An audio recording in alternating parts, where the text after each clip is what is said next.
Shalom saudara-saudara, puji Tuhan kita masih diberikan kekuatan, kesehatan untuk bisa belajar firman Tuhan. Doa saya saudara sehat-sehat semua baik-baik, doakan saya juga saya sehat baik. Ini semua anugerah Tuhan.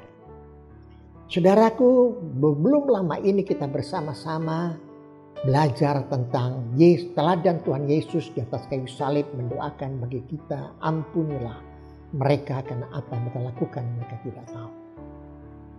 Maka sekarang kita akan lanjut belajar tentang berani mengampuni. Kenapa saya kasih tema berani mengampuni? Berarti banyak orang takut mengampuni, ragu-ragu mengampuni. Timbul pertanyaan besar, tak kala dia mau mengampuni. Dia belum bisa mengampuni. Tapi sekarang adalah tema saya tantang saudara untuk berani mengampuni. Saudaraku, dalam Yohanes pasal 1 Yohanes pasal 1 ayat 9. Jika kita mengaku dosa kita, maka ia adalah setia dan adil, sehingga ia akan mengampuni segala dosa kita dan menyucikan kita dari segala kejahatan. Saya akan langsung masuk kepada poin-poinnya saudaraku. Saudara, ikutin saya pelan-pelan. Apa itu mengampuni? Mengampuni artinya tidak membalas. Tidak ada lagi balas. Menghapus. Tidak mengingat-ingat lagi. Tidak mengorek-ngorek kesalahan orang lain. Di dalam 1 Yohanes yang tadi kita baca ayat 1-9 dan 1-9. Arti mengampuni adalah membuang. Tidak lagi menyimpan kesalahan orang lain. Nah, inilah yang sulit saudaraku. Maka kita tidak berani mengampuni. Karena kita selalu kepingin balas. Kita selalu mengingat-ingat, mengorek-ngorek kesalahan orang lain. Yang sudah lalu-lalu.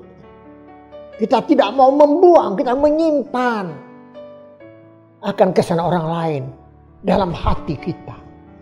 Penuh dengan dendam dan sebagainya. Mengapa sulit mengampuni?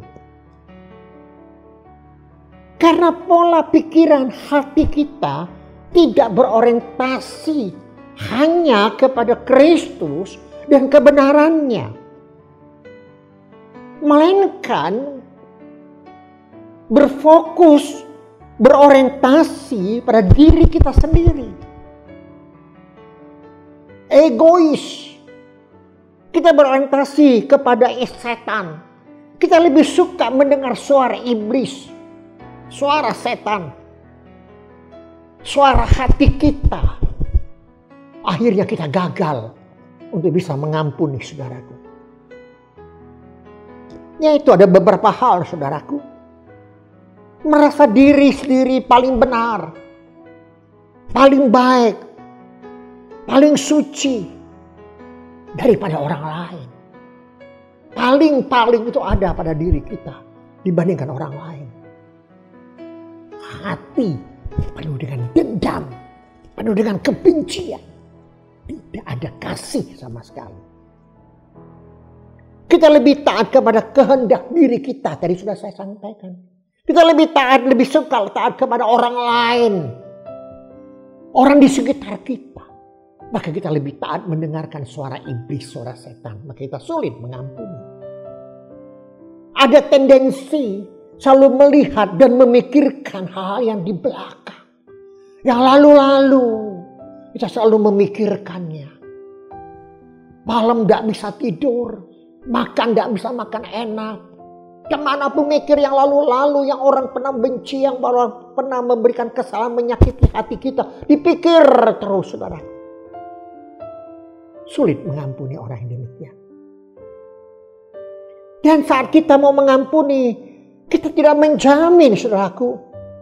Kita diperlukan secara adil oleh orang yang kita ampuni. Misalnya kita mengampuni si A. Apa jamin si A itu bisa menerima dan mengampuni saya? Belum tentu. Semua ini membuat kita sulit mengampuni. Saat kita mengampuni tidak menjamin ada perubahan sikap orang yang kita ampuni. Kita ampuni si A. Apakah dia berubah? Belum tentu. Bisa-bisa lebih kejam. Bisa lebih tidak baik. Inilah yang membawa kita sulit untuk mengampuni.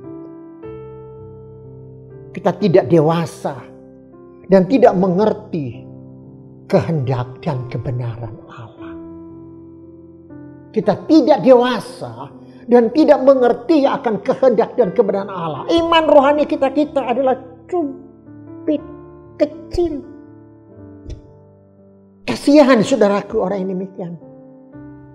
Bahkan kalau mungkin saya boleh katakan orang yang demikian adalah belum bertobat secara total.